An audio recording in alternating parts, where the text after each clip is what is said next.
भी। 16 मई 2026 वट सावित्री व्रत की सरल पूजा विधि, समस्त नियम, राहु काल का अशुभ समय, पूजा शुभ मुहूर्त। आइए इस वीडियो में बताते हैं। सही विधि नियम के तहत अगर आप व्रत करेंगे तभी आपका व्रत सफल और उत्तम माना जाएगा। पति बच्चों की दीर्घायु का यह महाव्रत है जो कि साल भर की पूजा का फल देता है। सरल तरीके से एक दिन पहले मेहंदी लगा लीजिए, महावर अपने पैर इत्यादि में लगा लीजिए और उस दिन जल्दी उठकर आप स्नान इत्यादि से निवृत्त होकर अपनी पूरी मांग भरे, लाल पीले या गुलाबी कलर के कपड़े पहने, मस्तक पर दुपट्टा इत्यादि जरूर रखें। अगर आपके यहाँ चलन है कि बट वृक्ष की जो पत्ती होती है, उनकी कोपल होती है, उससे गहने बनाए जाते हैं, तो निश्चित रूप से आप अपनी परंपरा का पालन करें। किसी किसी के क्षेत्र में अलग अलग परंपरा अनुसार पूजन किया जाता है, परंतु पूजन बट वृक्ष का ही किया जाता है। ऐसा बड़ का पेड़ चुनें जिसकी छाया आपके ऊपर पड़ती हो। थोड़ा वृद्ध बट वृक्ष को पूजन करना उत्तम और श्रेष्ठ माना जाता है। दक्षिण दिशा की ओर मुख न हो, पूर्व या उत्तर दिशा की ओर मुख हो, इस बात का आप ध्यान रखें। मेरे घर से थोड़ा दूर बट वृक्ष है तो मैं वहीं पर गई हुई हूँ, आप देख पा रहे होंगे। अपने साथ सभी सामग्री लेने का प्रयत्न करें। कुछ चीजें गलती से छूट भी जाती हैं तो कोई दिक्कत की बात नहीं है। सबसे पहले जल का लोटा भी घर से भर कर ले जाएं, इस बात का ध्यान रखें। जल के कलश में काला तिल, अमावस है, हल्दी जरूर डालें। कच्चा दूध यह सौभाग्य और संपदा और संतान से संबंधित है, तो इन चीजों को आप जल के लोटे में सबसे पहले डालें। और बट वृक्ष की पूरी तरह से सिंचन करने का। बट वृक्ष में त्रिदेवों का वास है, ब्रह्मा विष्णु महेश, गौरी मैया का ध्यान किया जाता है और उनका वास वट वृक्ष में माना जाता है। ऐसे में इस तरह से पहले आपको सभी देवी देवताओं का ध्यान करते हुए वट वृक्ष को सींचना चाहिए। इसके साथ साथ सबसे पहले बट वृक्ष की जड़ में आप सभी को कोई आसन का चुनाव कर सुंदर सरल तरीके से कोई स्वास्तिक हल्दी का आप बना सकते हैं यहाँ पर। और सबसे पहले एक दीपक जोड़ लीजिए। दीपक इतनी देर जलता रहे कि आपकी पूजा पाठ परिपूर्ण हो, इस बात का ध्यान रखें। अब गौरी मैया के निमित्त घर से ही आप चाहें तो मिट्टी के गौरी गणेश ले जा सकते हैं या सुपारी 2 ले लीजिए, उसमें मौली बांध लीजिए। इस तरह से किसी प्लेट में इसे रखकर या किसी पत्ती के ऊपर गौरी गणेश बनाकर आप पूजन करते हैं तो बहुत ही सुंदर इसका परिणाम मिलता है। तो इस तरह से आपको यह पूजा करनी चाहिए। सबसे पहले आप सभी, अगर आपके क्षेत्र में ऐसा चलन है कि यहाँ पर जो बट वृक्ष की छाव होती है, इस पर छाल के पास या पेड़ में किसी भी स्वरूप में जो सत्यवान सावित्री है उनको अंकित किया जाता है, परंतु ऐसा न कर सके तो स्वास्तिक सबसे उत्तम होता है। आप सरल तरीके से हल्दी का यहाँ पर स्वास्तिक बना लीजिए, या आप सभी जो सत्यवान सावित्री है उनके निमित्त भी कई लोग छापे बनाते हैं यहाँ पर हल्दी के, कुमकुम के, तो आप वह भी बना सकते हैं। या एक मूर्ति के स्वरूप में बट वृक्ष की जड़ में सावित्री देवी का भी स्वरूप बनाया जाता है। नहीं तो आप सरल तरीके से छापे बना लीजिए और स्वास्तिक बना लीजिए। इस तरह से आप पूजन कर सकते हैं। अब सबसे पहले आपने स्नान का भाव करते हुए जो गौरी गणेश है उन पर जल के छींटे दीजिएगा।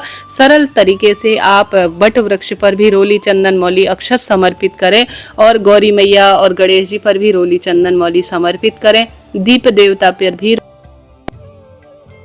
बहुत पूजा में बदलाव होता है, परंतु यह सबसे सरल, उत्तम और शास्त्रों में वर्णित पूजा बताई जाती है। आप इसी तरह से करने का प्रयत्न करें।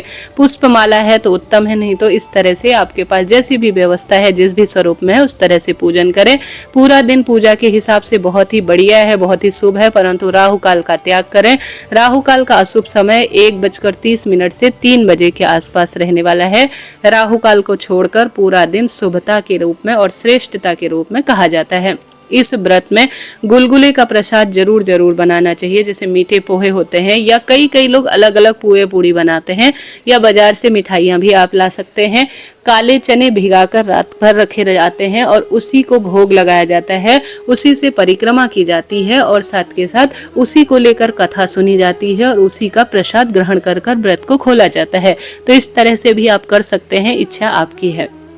अब मैंने देखा होगा आपने एक पीला और लाल वस्त्र लिया है। आप इस पीले वस्त्र को बट वृक्ष में भी समर्पित कर सकते हैं। माता सावित्री के निमित्त, माँ गौरा के निमित्त, इच्छा आपकी है। मैंने इसी तरह से रखा हुआ है। यहाँ पर एक नारियल जो कि सौभाग्य का प्रतीक है वह आप रख सकते हैं। नारियल में मौली लपेट सकते हैं, स्वास्तिक बना सकते हैं और 16 श्रृंगार की सामग्री कम ज्यादा जितनी भी हो बट वृक्ष की जड़ में माँ गौरा के निमित्त, सावित्री माता के निमित्त आपको यहाँ रखना है। बाद में इसे अपनी सास को दे सकते हैं, थोड़ा अपने लिए प्रसाद स्वरूप काम में लेकर सुहागिन महिलाओं को या पंडिताइन को दान में दे दीजिएगा। और साथ के साथ जो चने हैं उनका भोग आप लगाएं, साथ के साथ गुलगुले इत्यादि लेकर गए हैं तो वह भी समर्पित करें। इस तरह से आपको सरल सी यह पूजा करनी है। और साथ के साथ आप सभी को सरल विधि से सुबह स्नान इत्यादि से निवृत्त होकर विधि विधान से महादेव और माता गौरा का घर के मंदिर में पूजन करें। श्री नारायण का भी आप पूजन करने का प्रयत्न करें। साथ के साथ सरल विधि सरल नियम के तहत आप चाहें तो सुबह निर्जल रहकर इस बट वृक्ष का पूजन कर लीजिएगा। उसके बाद पूरा दिन भर में चाय पानी फलाहार आप ले सकते हैं, कोई दिक्कत की बात नहीं है। अब अपनी सास के लिए या पंडित जी के लिए आप एक गमछा साड़ी इत्यादि दान करने के लिए यहाँ पर निकाल कर रख दीजिएगा। बाद में इस व्रत में सुहाग की चीजें दान कर तभी व्रत को सफल माना जाता है। एक समय का भोजन क्योंकि अमावस है, इसमें रखकर आप दान कर दीजिएगा, उत्तम फलों की प्राप्ति होगी। अपने दाहिने हाथ में या तो काला तिल लेकर या चावल लेकर या भीगे हुए चने हाथ में लेकर आप सभी बट सावित्री व्रत कथा और गणेश जी की कथा जरूर से सुनिएगा। इस तरह से आपको यह पूजा करनी है। अब बारी आती है परिक्रमा की। देखिए, यथाशक्ति तथा भक्ति 108 परिक्रमा कही गई है शास्त्रों में। 108 आपसे नहीं हो पाती है तो 7 परिक्रमा करें। परिक्रमा करते समय ओम नमो भगवते वासुदेवाय, जय माँ गौरा, श्री शिवाय नमस्तुभ्यम महामंत्र का जाप करें। एक हिस्से में एक डाली पर टहनी पर आप कच्चे सूत को बांध लीजिएगा। कई लोग जो है हाथ में जैसे कि मूंगफली के दाने लेते हैं, कई लोग टॉफियां लेते हैं, कई लोग काजू या बादाम किशमिश लेते हैं। 108 परिक्रमा आपको उनको लेते हुए करनी है। 108 नहीं लगाई जाती है तो 8 परिक्रमा आप लगा लीजिए और बाद में इनको आप बच्चों को बांट सकते हैं या दान में दे सकते हैं। तो इस तरह से आपको यह कार्य करना है। पूरा दिन सरल तरीके से चाय पानी फलाहार लेकर शाम के समय अपने व्रत को खोल सकते हैं। तो इस तरह से आपको बट सावित्री व्रत को पूजन के रूप में करना है।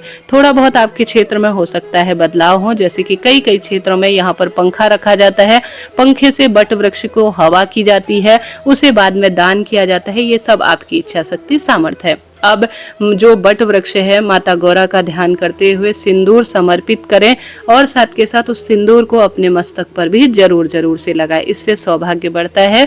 अपने चूड़े में भी लगाएं, इससे भी दुख दारिद्रता का अंत होता है और अखंड सौभाग्य का माता जो गौरा है वह आशीर्वाद आपको देती है।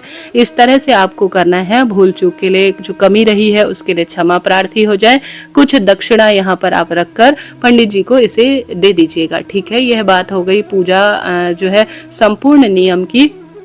साथ के साथ जो सामग्री का कब हटाना है, देखिए इसमें से जो सामग्री है प्रसाद भोग, इसे तो सब आप पंडित जी को या अपनी दोस्तों को, जो भी सुहागिन महिलाएं हैं, या स्वयं भी प्रयोग में ले सकते हैं, कोई दिक्कत की बात नहीं है। साथ के साथ एक समय का भोजन रखकर अब जो आपसे बन पड़े उसे दान में दे दीजिए। हमारे क्षेत्र में एक धागा बनाया जाता है, जैसे पंडित जी भी लाते हैं या हम स्वयं से भी बनाते हैं, उसमें हल्दी लगाकर गौरी मैया को समर्पित कर 1 साल के लिए पहना जाता है। कई लोग उसे 11 दिन या 3 दिन भी पहनते हैं तो भी कोई दिक्कत की बात नहीं है। तो इस तरह से यह व्रत होता है जो कि बट सावित्री व्रत के रूप में किया जाता है। घर आकर अपने पति को तिलक लगाएं, आरती करें, उनके चरण स्पर्श कर सरल विधि से इस व्रत को करें। कई लोग निर्जल भी करते हैं इस व्रत को। देखिए, गर्मी का मौसम है, निर्जल नहीं रह पाते हैं, तो इस तरह से सरल विधि से भी पूजन आप कर सकते हैं। ठीक है जी, यह बात हो गई। मैंने आपको विसर्जन की भी यहाँ पर विधि बता दी है और आपको चैनल पर वीडियो मिल जाएगा कि कैसे आपको घर पर पूजा करनी है। आशा उम्मीद है आपके लिए यह जानकारी श्रेष्ठ रही होगी। नया व्रत शुरू करना चाहते हैं तो बिल्कुल 2026 में नया व्रत आप शुरू कर सकते हैं। 16 तारीख को कोई दिक्कत की बात नहीं है। 17 से है अधिक मास, तो 16 तारीख को व्रत किया जा सकता है। अभी के लिए इतना ही। राधे राधे जी। बहुत मेहनत से वीडियो बना है, उपयोगी रहा हो तो सब्सक्राइब करें। कोई प्रश्न हो तो निश्चित रूप से आप पूछ सकते हैं।